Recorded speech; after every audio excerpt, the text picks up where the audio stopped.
Hi, this is Michael Adams for CEO Roaster, and you might remember that a while ago I did a first introduction, I think it's probably like a year ago, of HealthSpace Data Systems trading on the Canadian markets as HS and also trading on the German markets, and the symbol is 38H. The German WKN number is A2ABE4. And yeah, HealthSpace had some bumpy ride. Yeah, it had some, like the stock price went a little bit down, had a huge bump just recently when they announced their own blockchain initiative. And what I'm trying to figure out is, and this is why I invited Silas Garrison, he's the CTO of HealthSpace, to really bring us up to speed on the blockchain initiative. And I'm trying to kind of separate like the wannabe blockchain companies from the real blockchain companies. And my feeling is that HealthSpace has a real live application for blockchain, but that's what Silas is hopefully going to tell us. So first of all, Silas, thanks for taking the time out of your busy day. And to start off, maybe give us a little bit of background about yourself. Michael, thank you for having me. I appreciate you taking the time to also interview us and let us talk about this. So I've been with HealthSpace for about all of 2 years now, and I've been running the technology, managing all the product development and all our innovations.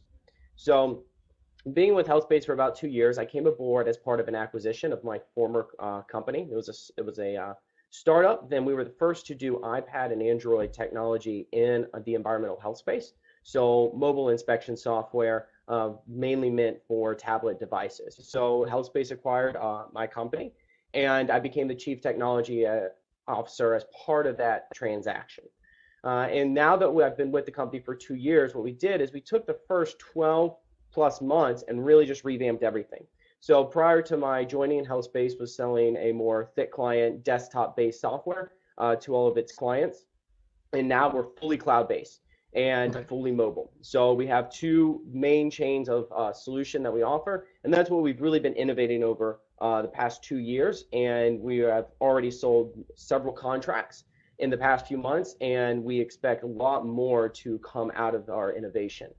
So with that, Michael, if you don't mind, I would just jump right into this presentation. That would be great. And you just mentioned, yeah, and I was following the news releases over the last little while. It seems that your revenue model, yeah, where you have like recurring revenues from your satisfied clients, right? I think so far none of your clients really canceled the contract, so they're all satisfied with the services, and yeah, you're gaining more clients. Is that right? Like in the operational business? Yeah, that is correct. So our core competency, our core business is driven out of government sales, and all of these usually last a life of either 3 to 5 years. And all of the contracts that we have under books have never canceled. So meaning every client that we've had, once their contract is up for renewal or expiration, they renew it for another 3 to 5 years. We've never lost a client. Full retention. Great. Yes. Okay. So yeah, just give us a brief overview for those guys that don't know the company yet. Of course, all the information is available on healthspace.com. But now that we have you here, Silas, just give us kind of the elevator pitch on the business model.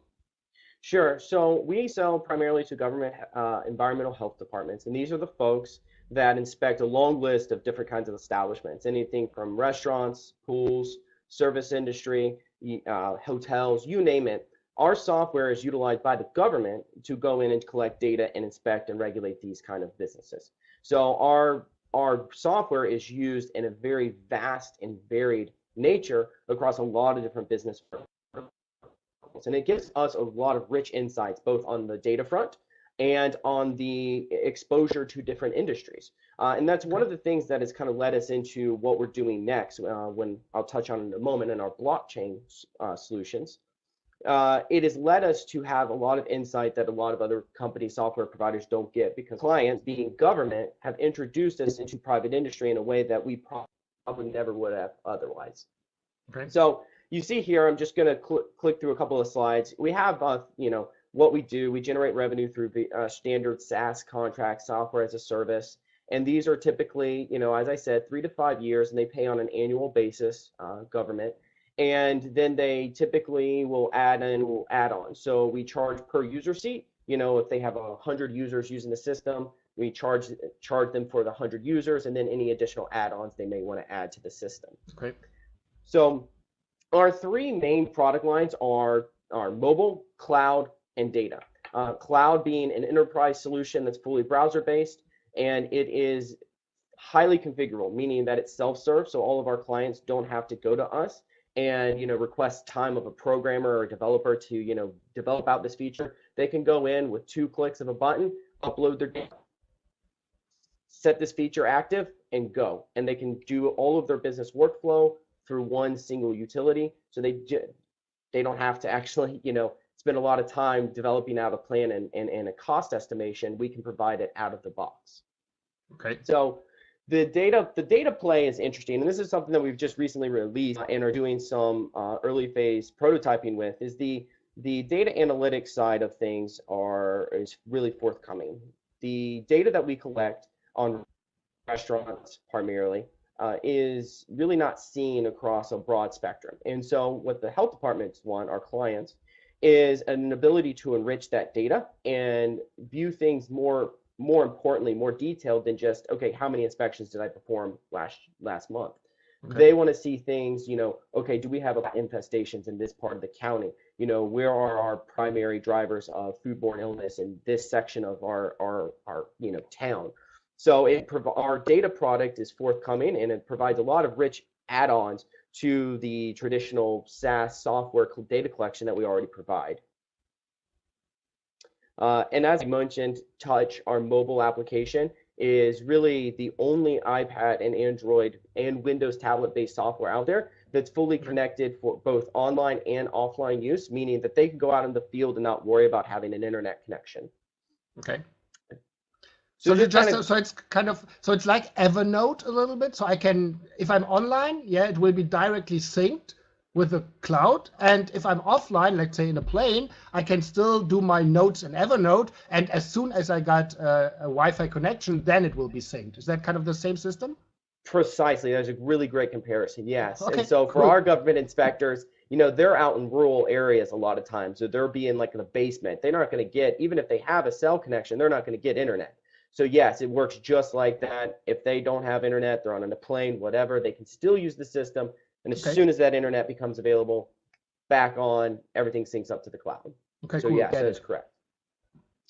So, our government clients inspect over 200,000 food establishments. So they use our system to regulate a lot of businesses. And through that, what we've learned is that an astonishing number of establishments fail their food inspections. Nearly 15% fail a regular food inspection. And this means that when the government walks in, they survey the restaurant, they go through the kitchen, and they look at the employees and survey a bunch of items. They, at the end of the day, have to shut down the restaurant because there's so many violations that could produce foodborne illness for the consumer. So they have to shut them down. Okay. And what is happening is we are launching a pilot program in the state of Virginia whereby, okay, so the restaurants, okay, great, I failed, I'm shut down, I cannot make any money, what's next? So what the health department's doing is they're going to say you need to take proactive steps. It's not enough to say, okay, you had raw meat sitting out everywhere, clean it up, throw it away, and you can reopen. It's not that easy. What they really need to do is be proactive in the future. The only way to truly be proactive and take measurable steps to bettering yourself is to utilize software. So what the government will do then is say you need to contact HealthSpace and inquire about their self-auditing features and their self-auditing software. So essentially what this does is we get the government to be our direct sales agent, so to speak, and offer our solutions to the restaurants and the private industry that they inspect for the purpose of self-auditing and self-regulating, because the government doesn't want to be the end-all be-all. They don't want to show up on site, shut you down, and be the adversary in the situation. They want to help. Okay. They want to ensure that the public is safe, and ensuring that can be done through software by allowing restaurants to be proactive in what they measure, what they check, what they regulate themselves so before the government gets there, they're already ahead of the curve. So this is a very neat new section of our innovation, and that's really what has brought us into the blockchain. So you mentioned that there's a lot of companies out there. Just throw the word blockchain out there for kind of pomp and circumstance. It gets a lot of attention, but why blockchain and why now? Well, for HealthSpace, it's been in the works for well over a year. We have two relationships with two kind of hallmark development groups and blockchain companies out there, and I'll touch on those in a minute. But we've been working through a strategy for over a year now. What we saw is that, and with the advent of blockchain and its kind of rise to prominence, that there was a true need for it inside of the sectors that we play in, because there's this information that the government collects, and it kind of stays siloed, right? So they go in, they inspect a restaurant, they might leave a paper copy or email a copy to the manager of that inspection result. But if there's multiple layers of management, meaning like a large chain, that report, that inspection report, and that data doesn't make it outside of that restaurant, that one location. It sits on the ground and it never makes it out to see the light of day. So what we see is that there's a more need for data transparency, more need for data sharing. Further, when it comes to these restaurants that are failing and struggling to keep up with food safety regulations, there's a need for self-inspection. But that data, which, by the way, a lot of restaurants already audit themselves. It's kind of important to note, I'll take a step back, is that when it comes to large restaurant chains like a McDonald's, Taco Bell, etc., these guys usually already utilize third-party auditors, meaning they hire a company like Ecolab to come in and say, hey, can you send in an inspector that doesn't work for the government and just audit our restaurant, tell us what we're going to expect when the government walks in the door. Okay, it's like a pre-audit, it's a faux audit. Okay, yeah. And so what they'll do is they'll take those results and then they'll, try to take proactive measures against it. But the problem is the government never sees that data. And what is now becoming an actual mantra within government, especially in North America, is that people are seeing that the governments are wanting these data to be shared with them. So if McDonald's is hiring a third-party auditor to walk into their store, inspect it, this is not a government inspection, right? So this hasn't been stamped by the government, but the government still wants access to that data. So in comes the blockchain. So you have the ability with the blockchain and a distributed ledger system to cohesively, transparently, and securely share information across multiple parties who don't have ownership. Now, this is important to note. So if you have the restaurant collecting their own data against their own establishments, they want to share this information with the government. There's no one pipe, there's no one network protocol that they can do that. The blockchain makes the most sense for this, and here's the reason why, is because it makes the data immutable, it makes it unchangeable. When you put the data into the blockchain, if they share an inspection report and say, hi, Mr. Government Agency, here's the inspection I performed against myself last week, that data will never change, and that's why the blockchain solution makes the most sense. Further, once it goes into that system, HealthSpace technically shouldn't be the pilot or the arbitrator in that situation. It should be a self-regulating mechanism so that when the government then wants to share information back with that establishment, they're able to do so transparently and easily. So kind of getting a little off trail for some of this stuff. I'm going to go to the next slide. This is essentially what you're looking at with data collection nowadays. And let me know if you don't see that slide, Michael. So this slide kind of shows you data flows from application and sector to sector. So you see that at the end of the day, this data, this little pie down there, inevitably it flows out to kind of siloed data systems. Nobody has single access to one location to stop in and say, I want all the information on this restaurant. That doesn't really exist. Further, if it's a multinational chain, you can't get access. It's even harder to get access because if they have multiple locations across state lines, across international lines, then that data is even more siloed into different databases. So in comes the VIA marketplace, and this is our blockchain solution. So we've labeled it a VIA marketplace for the sole purpose that it will become the only place where government can exchange data with private sector, and private sector can exchange data for the purpose of food safety. Now, food safety is where we're starting, and I've been kind of touching on that a lot. But HealthSpace regulates its software is used to regulate a lot of different industries: cannabis, pools, hotels. The point is that we're starting with food safety, but long term, what we'll do is we will take this and retrofit it to fit other verticals. Cannabis probably be in the next space that we will go after heavily. But if you look at this chart, essentially what you see here is it better explains visually where the data lies. You have government that inflows an inspection that's performed against, say, a McDonald's or a Walmart. And then you have up top there that the private industry is also doing their own private audits, and they can share it back on the same chain, the same line of data, if you will, their own private audit. So everybody has access to the same data at the same time without any kind of, competition. So what we're doing is we're building out the toolkits to allow everybody to share data. We realize that we're never going to get 100% market saturation. So in order to create a blockchain solution that is meant for the future and that can really see us through for the next decade and more, you're going to have to understand that it's going to be a bit open source. So what we're going to do is open up our blockchain solution via toolkits to allow even competitors, third-party companies to share information across one singular ledger, one singular track of data. And this really expands the offerings. What this will do for HealthSpace on an investor front and in the revenue front will really allow us to expand our offerings to larger government parties that we would not get exposure to today. And essentially, selling our cloud offerings right now to each individual health department, it's a one-off scenario. We have to go to each individual health department, convince them, sell them, etc. Being the first to create a blockchain marketplace that is the only one out there that we know of that does data transparency and communication between government and private industry will really kind of cement us to be the industry leader, and we will be able to sell to larger government industries. It's about exposure.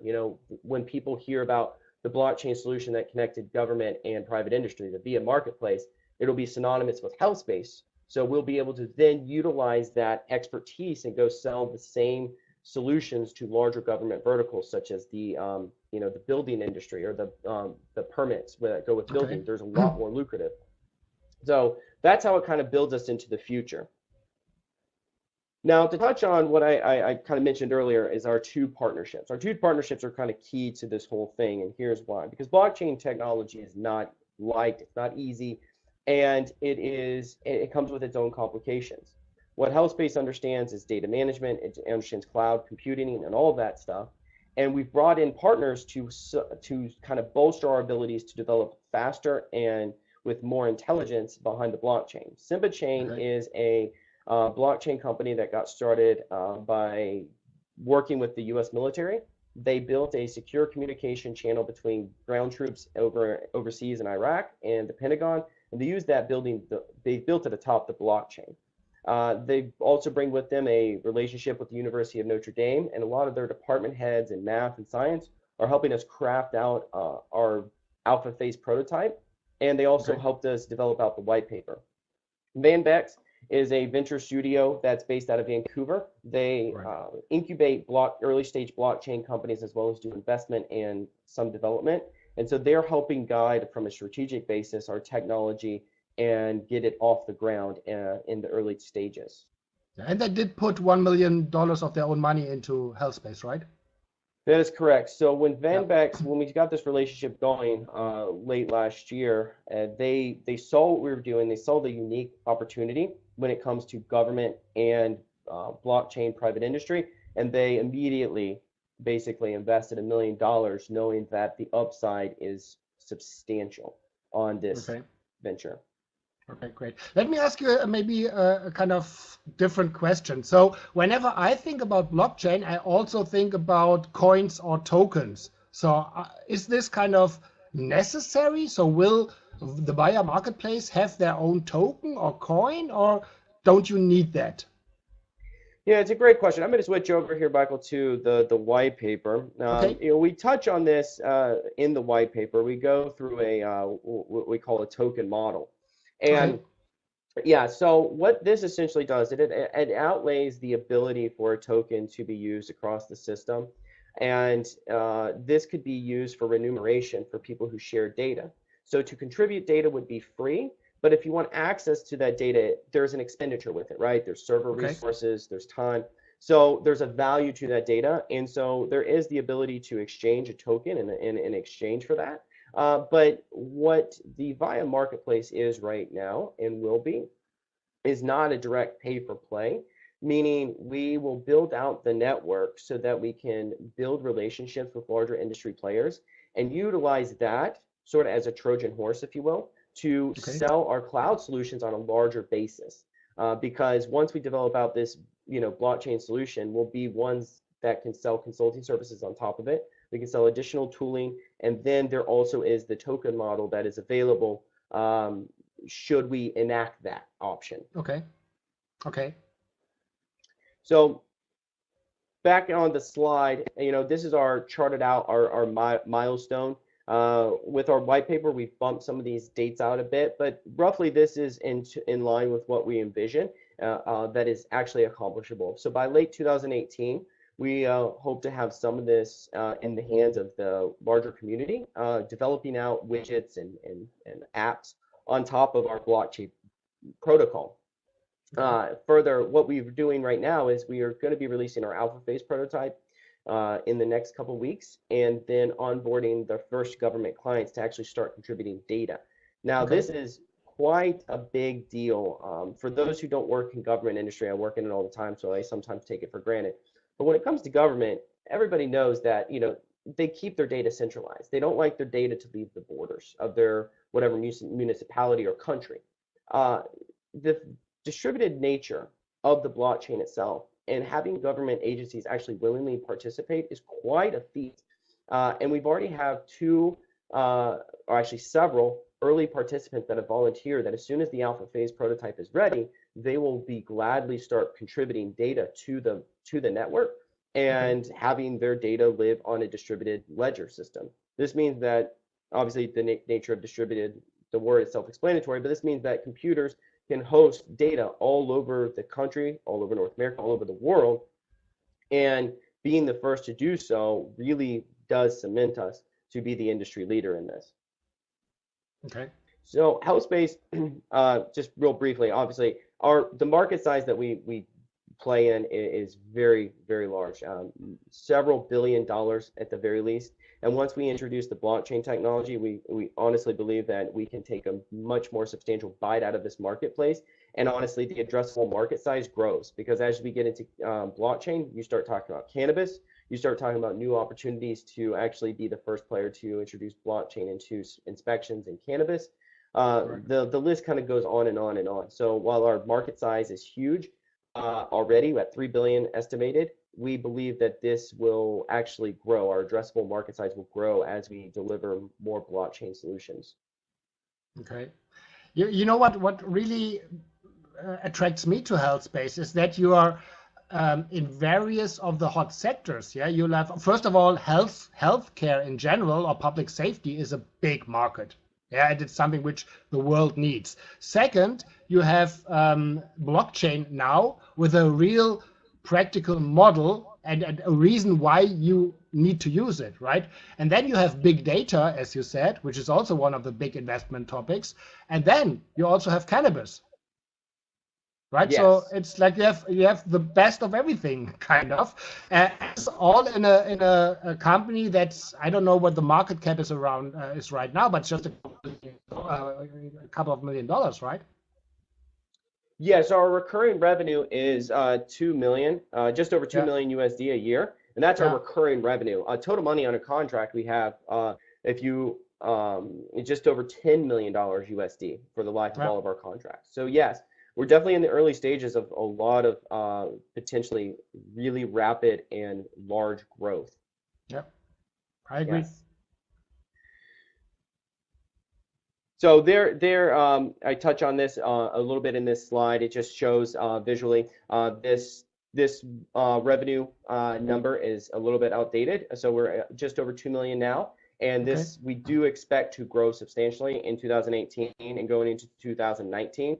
One of the things that government really thrives on is word of mouth, and that's one of the reasons why I keep harping on the fact that blockchain will be this thing that leads us into the future. Because once word really spreads that we are the first to deliver the VI and the via marketplace, the blockchain that connects government and industry, being the first to introduce such a mechanism really will get the word out, and it just makes that much more exposure to more industries and more government sales easier. So let's skip over this, Michael. Some of this stuff is just kind of boilerplate, and as you said, it's on the website. So, Michael, one of the things I want to touch on is, with the blockchain solution that we are developing out, one of the things it addresses is obviously data sharing, but what does data sharing about? It's really, when it comes to food safety and cannabis health, which is another area that we will be focusing on, is the area where personal behavioral sciences that go into actually people prepping food, storing cannabis, storing different items that relate to direct consumption with a consumer. That is really what most foodborne illness is introduced through. So you have other competitors out there, well, not competitors, but other software providers that are working on blockchain solutions when it comes to like supply chain and traceability. But what no one is introducing, and why the VIA marketplace is so unique, is that it really addresses what is on the ground in a restaurant.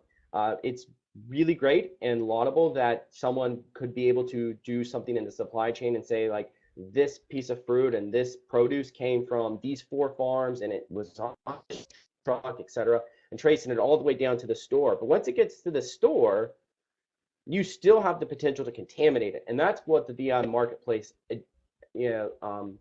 proposes to do, is really trace all of that data. At once a product arrives at the store, there's still a potential for the people on site to contaminate it again, etc. So that's why then self-inspections are needed, and that's what the VIA marketplace is about. It's about allowing the regulation, or the restaurants, the establishments, the cannabis dispensaries to regulate themselves, to share this data back with government in a trustworthy way. And that's why the VIA marketplace really is the most unique solution when it comes to blockchain, I believe, out there, and is one of the most revolutionary when it comes to really improving the health and safety of establishments and consumers at large. Okay.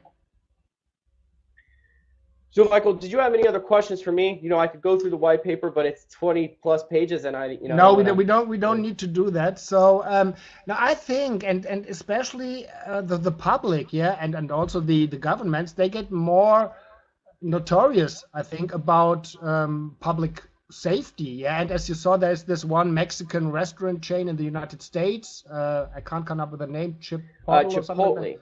Yeah, right. So they had problems, where they kind of damaged some of their consumers. And the second thing, which I really think is good, is that you have clients, like you have an active government client base, right? So as you pointed out, the government might be your sales team, or at least part of your sales team, right?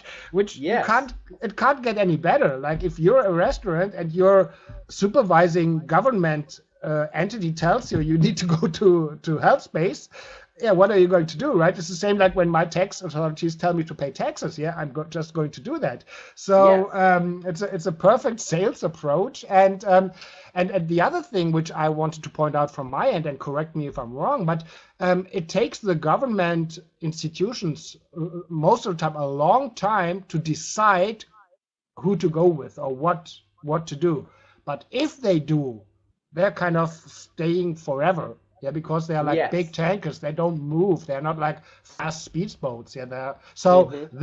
This, and as you said, all of your clients so far are kind of renewing their contracts. All of them are satisfied. There's only, to me, and I can say that there's only upside potential from the revenues. And as you said, right now you have like the 2 million and the 10 million, but this is just from like a tiny number of clients, right? So you can grow to like 10 or 100 or even 1,000 times your client base, right?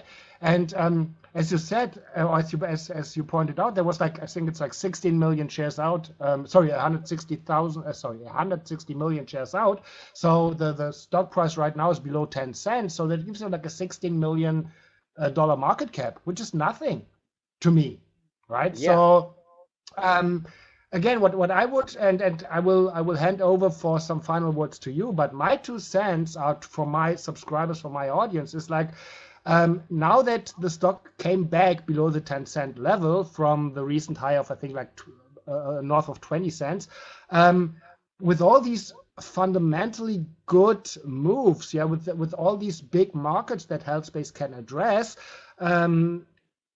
to me, it's a non-brainer. You should definitely take a look at the website. As Silas pointed out, the presentation is on the website.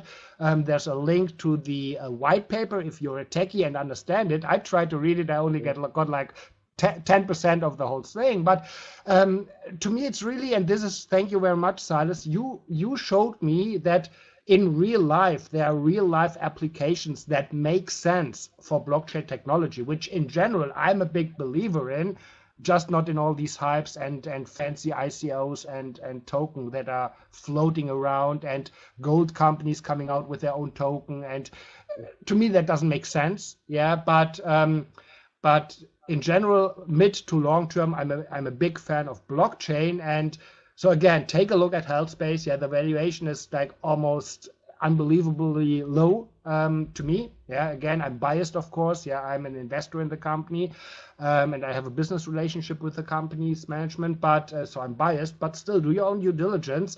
And Silas, thank you very much. The final words are yours. Thank you, Michael. Yeah, I would just like to say that blockchain technology is really what we would say is our next tech stack. So we've done cloud, we've done mobile. Blockchain is really what will cement us into the future to be an industry leader and take a sizable bite out of that 3 billion plus size industry.